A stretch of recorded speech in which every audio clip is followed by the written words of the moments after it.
cash, car, credit card, condo, and country club membership. These were the 5 C's that Singaporeans have been chasing after for all these years now.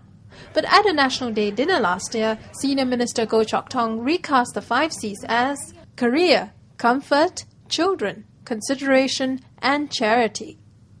SM Go was treated to an unexpected surprise as participants of the National Youth Forum not only elaborated on the 5 C's but also introduced a 6th C, and that is culture.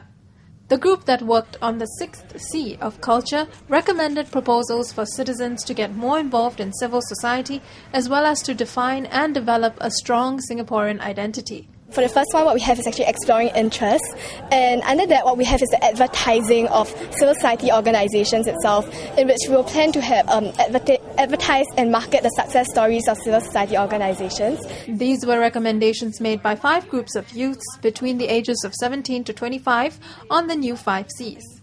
These youths were participants of the National Youth Forum 2010 and were presenting their findings to a panel led by Guest of Honour Senior Minister Tong.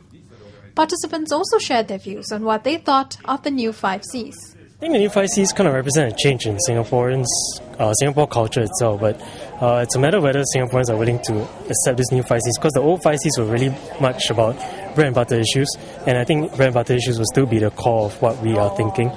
New 5 C's, it may work out, but it doesn't mean that the old 5 C's are not important at all. Well, I think definitely it caters to the rising aspirations of many citizens now, because if we look at the past, there's more economic goals that we aim to fulfill, but now with the kind of rising aspirations that many citizens have, since we have already attained that kind of economic prosperity or the basic level of living, it's more like moving up your Maslow hierarchy of needs. Another group focusing on the C charity said that more companies in Singapore should come forward to contribute to charity. To that, SM Go gave his own personal experience when it comes to contributing to the community. In some countries, I think probably in the US or maybe even UK, they call it a 1% club, which means people on their own, they volunteer to contribute 1% of their salary every year to charities. So I was quite taken up by the 1% club. Some years ago, I gathered a group of friends on a voluntary basis. But I thought 1% would be too much to get them to contribute. I said, let's have a 0.5% club.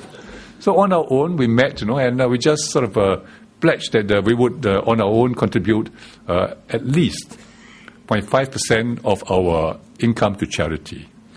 Overall, SM Go was pleased with the policy recommendations and urged the youths to push on with them.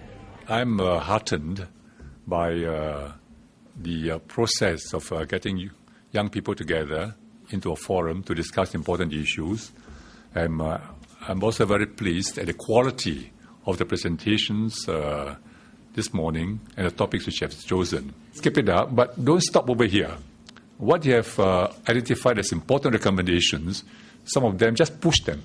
Another pressing issue was the total fertility rate of 1.16, which is a far cry from the required 2.1. What do Singaporeans think of having babies? And how many babies would they want to have? Find out in our next clip.